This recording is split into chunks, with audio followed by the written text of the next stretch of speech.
ขึ้นรถแล้วทุกคนมีแต่เต็มอ้อไปหน้าให้น้อยเลยแล้วก็ขึ้นไปเอาเฟืองลงก่อนทุกคน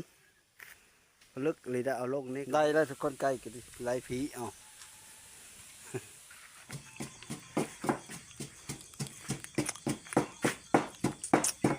ถ้ากันมากินข้าวน้ำกันเด้อต้มไก่จากไปแก้เฟืองเมื่อเว้นนี่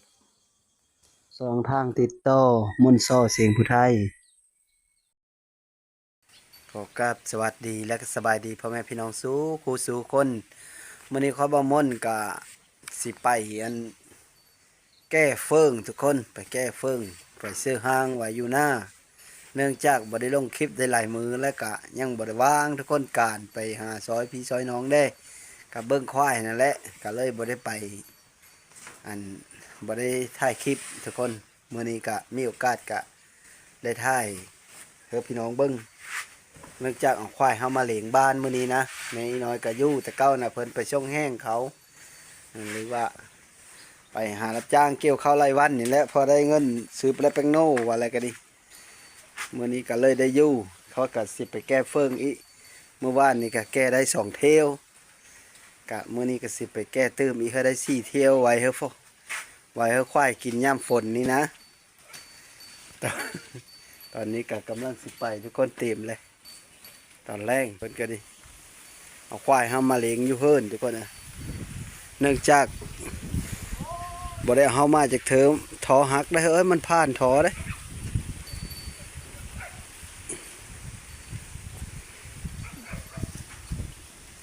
หญ้าจังหวัดดกคักบ่ได้เอาควายเฮามาเลี้ยงจากเธอนะควายก็2ตัวนี่แหละทงหน้าโล่งกันแล้วเมื่อละทุกคนเอ้ยลมมุกอูกอยู่นะแล้วมดแล้วเมื่อละได้ยังหน้าเพ้อเลยเจ้าไม่แต่จะป้อยและบาทนี่แต่จะป้อยควายนั่นแหละแล้วเมื่อแล้วพูนสุดแสงหูแสงตาพูแล้วก็ทมวางตอนแรกนี่ก็ไปหาเกี้ยวอะไรไปหาแก้เฟืองไว้ให้ควายก่อนพอได้เฮ้อควายกินย่ำฝนนี่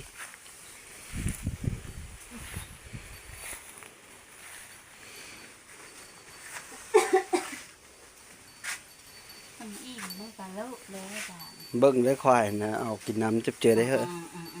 ไปหน้าก็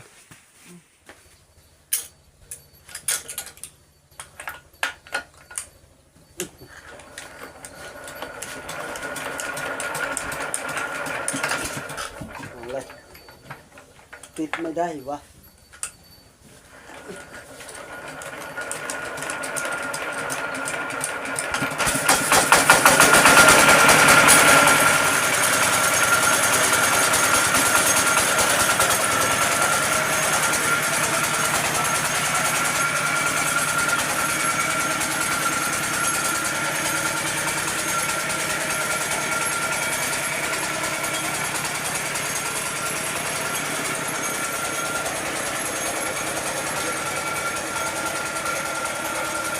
ตอนนี้ก็มาฮอนหน้าแล้วทุกคนค่อยก็สิได้หุบเฟืองขึ้นรถไถหุบเฟืองขึ้นรถไถเสื้อไหมต่อขึ้นอีเพราะว่าเสามันต่ำโพดนะเขาก็สิได้เสื้อต่อขึ้นอีขึ้นอันนี้แล้วเข้าแล้วน้ำแล้วก็สแลมอยู่ในนี้เลยทุกคนนะสมอจอยจิตอยู่เพิ่งกันแล้วมาละนี่แต่แก้เฟืองไปขึ้นห้างไว้นั่นละจากเฮาเซอร์มาเต็มเศร้ามันแล้วเฮาก็โต้ขึ้นอีทุกคนเพราะว่าหนเฟืองมันสิได้น้อยน่ะนะเฮาก็โต้เศร้ามันขึ้นอีแล้วก็หุบขึ้นเซอร์จนมันโซดจุ่มกุ้มอยู่เพิ่นแล้วทุกคนย้องหุบโต้ได้บาดนี้นะขึ้นรถแล้วทุกคนมีแต่เต็มอ้อไปหน้าให้น้อยเพิ่นเลยนะโจมขึ้นไปพุ่นแล้วไปส่งอยู่หน้าให้น้อยพุ่นแล้วไปเบิ้งน้ำกันทุกคนควายก็เอาเฮาบานเลยแต่ว่าเอาเพิ่งไปไว้ให้มันกินย่ำฝนนะ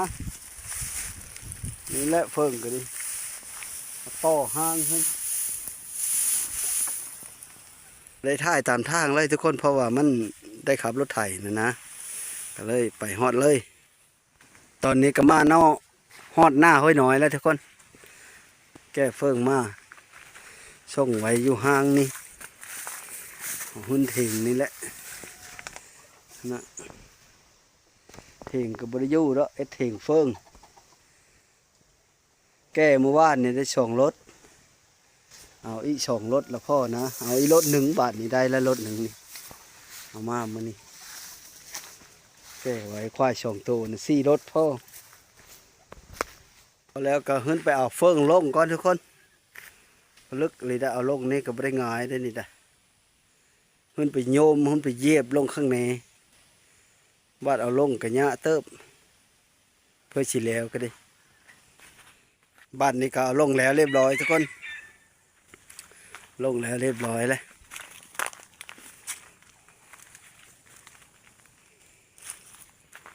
เขาก็สิได้เมื่อบ้านผลละบาทนี่เมื่ออื่นจะแก้ไม่อีกเอาเฮมาทุกคนลืมเอาเฮมาตึกป่าโอ้ยลืมคักลืมนี่โอ้หอนเลยเอาไก่นี่บ้องมากินเนาะมีกินแรงนี่เอาไก่นี่บ้อง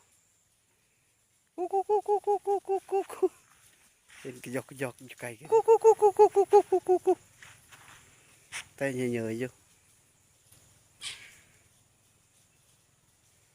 ผมมีกินแรงแล้ว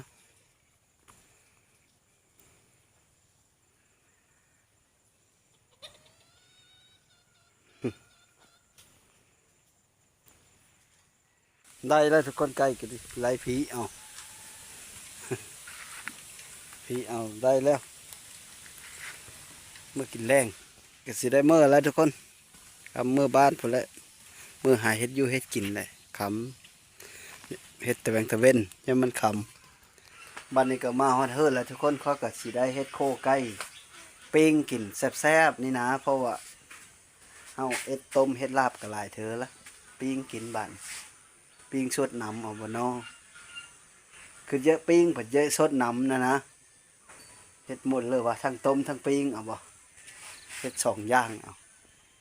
2 เมนูปิ้งได้ต้มได้ ตอนนี้ก็ฟักแล้วทุกคนเฮ็ดโคแล้วฟักแล้วก็สิต้มกินขามันนี่แซ่บๆนี่ต้มได้ปิ้งได้น้ำท่านฟดบ่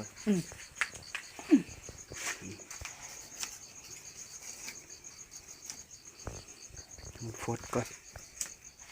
จังเอาลงชุกแล้วบ่เริ่มหอมแล้ว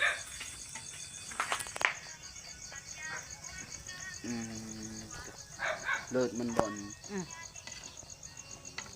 ชิมมันดูชิมล่ะชิมได้นี่ก็สุกแล้วทุกคนปลาตัวมึงก่อนต้มไก่พี่เด้อทหารเล่าห้องกระลายคนนี้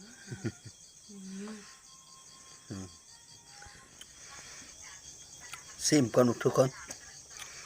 ซิมมึงก่อนซิมตับด้วยได้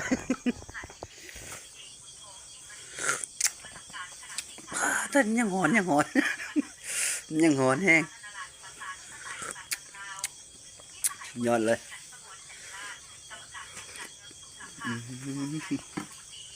ต้มไก่ตำแจ่วบ่เฮ้ยแม่หน่อยตำแจ่ว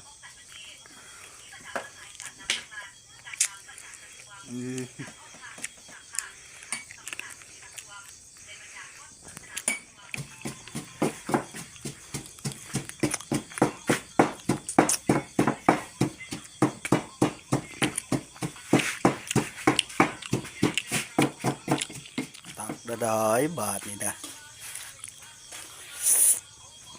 ตักต้มไก่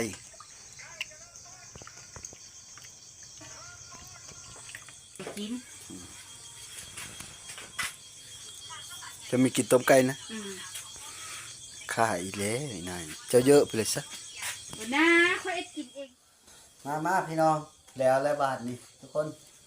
พากันมากินข้าวน้ำกันเด้อต้มไก่จากไปแก้เฟิงเมื่อเว้นนี่วันคำนี่นะแก้เฟิงส่งแล้วก็เพิ่นจะกินต้มไก่แต่แม่เพิ่นบ่กินแต่เพิ่นจะต้มมาโบกกินเจ้าประเดะหิวสองมื้อแล้วก็กินข้าวก็บ่คือกัน ต้มเฮออยู่ชิมเฮออยู่แต่ว่าเพิ่นบ่กินน้ำเพิ่นจะกินต้มมาโบก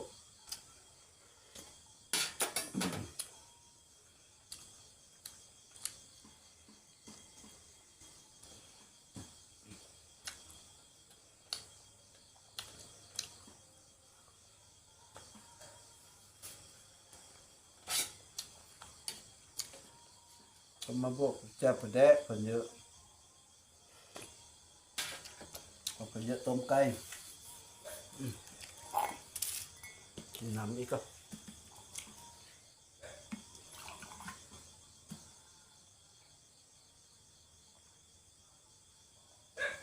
กินข้าวกับน้ำมันนะแซมโฮก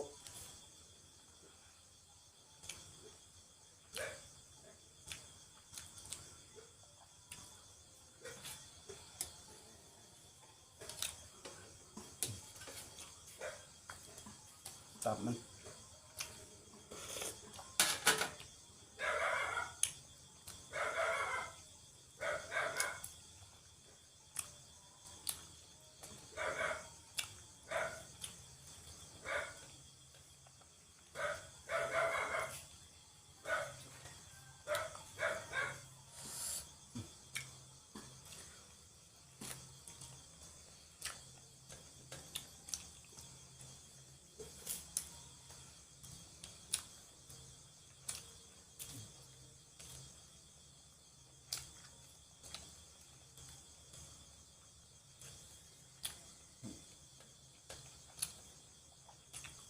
แซ่บทุกคนอ่ะไม่ได้กินแต่เท่านะแต่แล้วเข้าคนแล้ว บ่มีอิ่มกินเอาไก่มากินกินผู้เดียว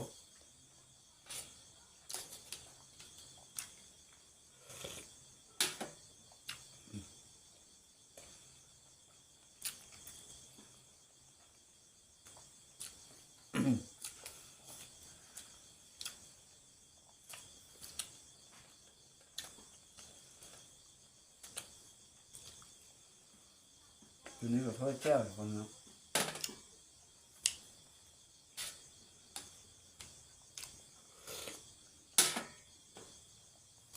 ตับมัน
กินไปกินมากก็อิ่มแล้วทุกคนนะถึงหมด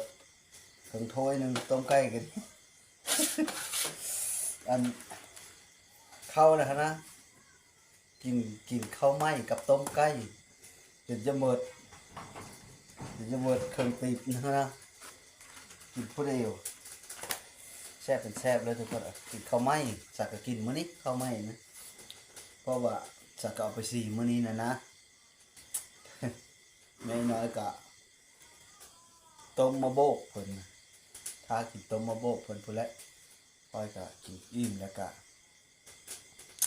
สุดท้ายก็ขอขอบอกขอบใจน้ำพ่อแม่พี่น้องที่เข้ามาติดตามรับส้มก็ขออยู่ดีไม่แห้งขอโชคเข้ามาให้ลำพ่อโลดสุขุสุขคนสบายดี ตอนนี้ก็ฮอดคันเหล้ากินแล้วได้บาดนี่ชวนผู้ชมมากินข้าวน้ำได้ เดินคำเดิน ชวนท่านผู้ชมได้สิเลิศ ต้ม กิน มะ เหล้า โบกมะเขือ เออ มะโบก เจียวปลา จะ แด เก็ ก บไปแด้ แซ่บบ่แบบนี้นะ แซ่บ ถือแฮวผู้เฒ่าแล้วเนาะ อืม เราบ่มักศีลเราบ่มักกินอันนั้นศีลโง่ศีลควายศีลไก่ศีลไปกินอยู่เด้อเฮาบ่แม่นสัตว์คือเฮาเรามักกินแบบนี้คันได้กินแบบนี้แล้วแซ่บบ่เฮ้ย อืม โอเคซะเข้าเอาน้ำพี่น้ำน้องก็ได้หรือว่าเขามาขายก็ซื้อเอาเฮาบ่มีก็ดิ